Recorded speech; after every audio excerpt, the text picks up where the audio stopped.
Men dedim ahırı bu Cungo'da bu yaban çıkmaydı. Fakat Amerika Qo'shma Shtatlar bilan Jungo o'rtasida diplomatik munosabat o'rnatish payti kelgandilar. Mushunda siyosat, mushunda xuyaban o'rtaga chiqib qoldi deydi vatandosh. Mumkin emas. Jungoda bundaq odamning o'rtaga chiqishi mumkin emas, hurmatli vatandoshlar. Şuna bugün biz muşu ahvalda Şangang'da bu, Şinjan'da o muşu ahvalda Jungo'nun iki kısmında bir özgürlük bulamdı o emas. Fakat bir yerde birlik yapma kişi eğitiptiği iktisat. Hazır Amerika Qo'shma Shtatlar bilan Xitoy o'rtasida bo'layotgan savdo urushi. Amerika Qo'shma Shtatlarining Xitoy qo'yayotgan iqtisod sohasidagi talablari yoki Xitoy hukumati o'zi kirib qo'yib, o'zi qo'l qo'yib, turingi so'zgan qonunlarimizdek Dünya Soğut Teşkilatı nizamnaması imza koyup keyin ödüsün çıkalmaganlık. Şu sebep bilen hazırlık günde eğer Jungo'nun iktisadi bir faaliyetle duş keladigan bolsa, o vaqtda nemini tasavvur qilasiz vatandaşlar? Ko'z oldingizga nima keldi? Shuni keltirib bakın canım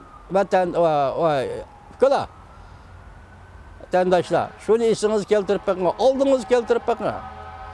Xitoy bu millat Buddizmga ishonadigan millat ku, dini shu Buddizm deydi ku. Buddizm deganda laybot, butun layni yasaydi ku. Ashu laybot suvga kirganda qandoq holga kelsa, shu vaqtida iqtisod gumron bo'lganda Xitoy Kompartiyasi ham shundoq bo'ldi. Suvga tushgan laybot qaysi holga kelib qoladigan bo'lsa, Kompartiya iqtisod gumron bo'lganda shu holga keldi. Hozir men kishi deb turg'ili falan nima deydi? Bu ishga kurash, partiyani ichida ishga kurash masalasi bilan Jungo Kompartiyasiga tahdid keladi degan o'ylamangdi. Iqtisod, Shangang, privot, pul muomala munosabati. Mushular iqtisod tugagan vaqtida andin Kompartiya keldigan tahdid mana shu. Endi yig'ishtirayli, nima 3 oy bo'ldi deyli. Bugün ertesi 10. ayının 1. günü bayram geldi deyli. Bu bayram geçi boğa ağırlıktı senin Şangang'da öğret diyelişin bu mümkün emas Jungo Kompartiyası. Senin Şangang'da öğret diyelişin bu mümkün emas. Muşu bayram geçi boğa ağırlıktı bu mümkün emas. Bayram ötkendi ki ya Şangang meselesi qanday bir taraf qilishi mümkün. Bir yerde bir taraf qilish deganda ya yol qo'ysan, yak çekinisan. Yoki yo'l qo'ysan deganda Shanganglikning degani bo'yicha ish qilib bersan, ham bu sen uchun chekinish bo'ladi, ham Shanganglik uchun yo'l qo'yish bo'ladi. Lekin bu holda bu kunda sen Shangangga zo'ravonlik shiltalishing bu mumkin emas. Shangangning xalqaro jamiyat tutgan o'rni bu boshqa o'rin. Sen bu zo'ravonlikni Uyg'uristonda shiltalaysan, Uyg'urlarga shiltalaysan. Sen Shangangga shiltanmaysan. Endi keldi hazır. Govingo so'zlayotgan nima deydi? Bayramdan keyin, yoki 10. ayning 1. kunidan keyin Shanganglikning 5-ga kun keladi deydi.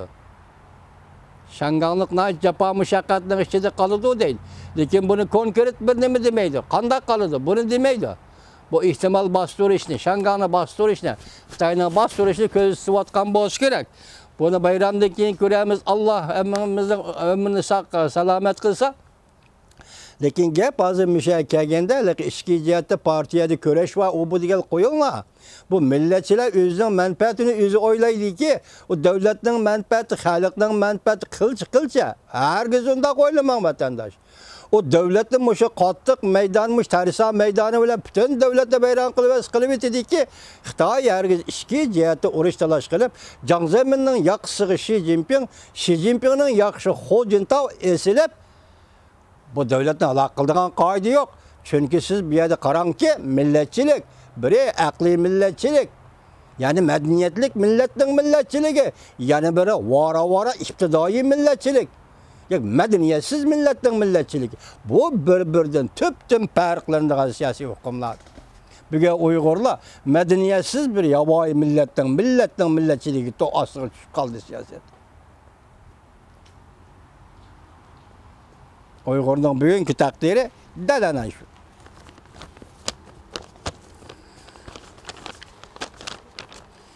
Ahirda hozir mushaga chiqishda avlida shundoq bir gap keldi, shuni sizga bir aytib beray. Buni anglab qo'ying, hurmatli vatandosh, nima deydi? Bu bir film. 2 saat burun. Undaqda bu saat 9'da bilen torbetki çıkkan boludu. Ötkengi men sizge tanıştırgan bir Xi Jinping'nin yeni filmi. Bu qatimkisi Jungo axbaratını bevasita anıltış. 2 saatı birleşip ketgendek turdu. Bunun nime depti desiniz? Mavzu bundaq. Xi Jinping 22. günü yeni film. Amerika Jungo'ga umumiyüzlük hücum başladı. Prezident Trump mundaq ko'rsatdi. Jungo Kompartiyasiga taqobil turadigan vaqt yetib keldi. Doska, ya'ni film ishlangan ekranga chiqadigan doska deyli. Onunda mundaq bir xat paydo bo'ldi. Ochilish bilan Amerika Jungo'ga umumiyüzlük hücum başladı. Prezident Trump mundaq dedi. Hazır taqobil Jungo Kompartiyasiga taqobil turadigan vaqt yetib keldi. Men cho'qim shundoq qilishim kerak. Ya'ni Prezident Trump mundaq dedi. Hazır Jungo Kompartiyasi taqobil turadigan vaqt yetib keldi. Men cho'qim shundoq qilishim kerak. Jungo axborotini bevosita anglatish 22. günü YouTube 2 saat burun. Bunun abdura şu Jungo axborotini bevosita anglatish. Demek hazır Jungo Amerika münasebetlerinde kündü özgürlüş buluvatıdı. Biz başta aytdik. Mesela bir ayında Uyguristan'da nemiş buluvatıdı. Mesela bir ayında Şangay'da nemiş buluvatıdı. Belki bu Jungo Kompartiyasi berilgen iki taraftan kelivatkan iki signal. Dehşetlik signal deyimiz bu signalını mı? Çünkü sen Şinjan'da bastırıvatsan tehdit. Uygurlar çataksaydı. Belki hükümetle ağdırıyordu. Bu tehdit. Siz Şangay'da bastırıvatsan tehdit. Çünkü Şangay kozgulup diginli işga aşırdıgan bolsa, diginli kılıdıgan bolsa Şangay, vakti Jungo Kompartiyasını, yaki Jungo komünizmlik imperiyasını, ya Jungo'nun mustemliki imperiyasını ağdırdıgan yol Şangay'dan geçildi. Eğer bunun Şinjan Uygur Abdunum rayında Uygurlanması işidigan bolsa, Tövgeci Kompartiyasının tehdidin varmış o. Sen hazır Uygurlarını poyuzu kaçılap elip meniş başladın. Ne gelip varırsan? İlgisiz cihamı yakma işini men ki. Allah bu ilgisi bu vatandaşlar. Sizler bir oylap bakınlar. Ahırda ben sizler şundak bir sual koyup bakar. Mesela ezdiği deyimiz. Törmüge solu değil deyimiz. Kızlarımızı elip yetişkiri Xitay'ı deyimiz. Pilallık tuğut bilen pilallık öltedi Xitay bizde deyimiz. Attı bastırdı deyimiz. Bugün yığıviliş lagırı Uygurlarını kamıdi deyimiz.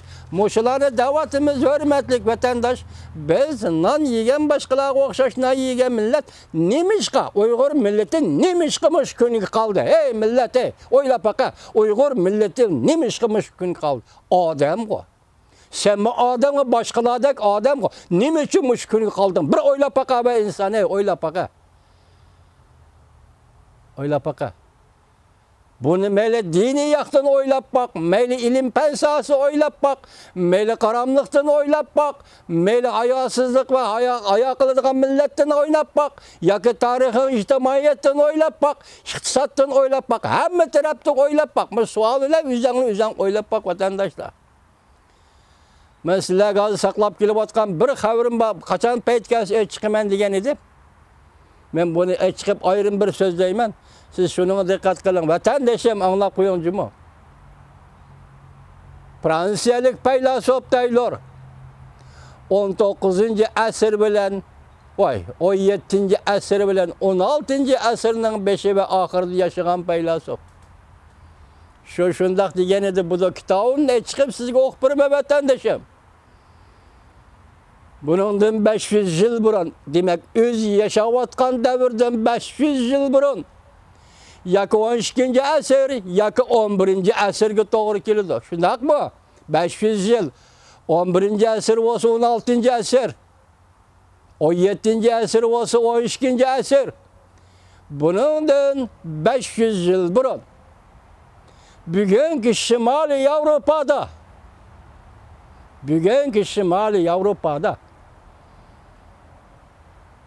yazık yok idi. Bugünkü Germaniya qatarlıq dövlətlər də Şimali Avropada yazıq yox idi. Demək 11-ci əsrdə hazırki Şimali Avropada, Germaniyada bugünkü büyük dövlətlerde yazıq yox idi, yazıq. Təsəvvürünə neme geldi Uyğur? Sen 11-ci əsrdə Mahmud Qaşqari ilə Yusuf Hacıbdan dünyaya gelip çıktın ha Uyğur.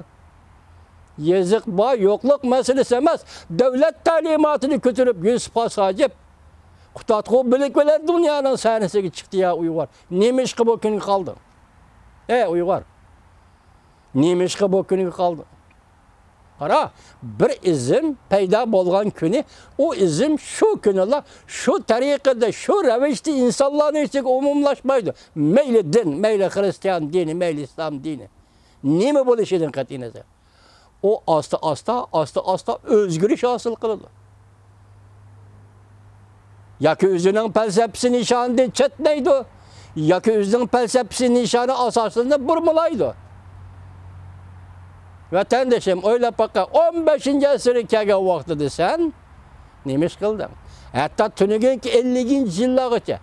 20. əsrinin 50. yılları geçe hey kadı Hazret'te medreske körev edip hanıqada oturup Allahu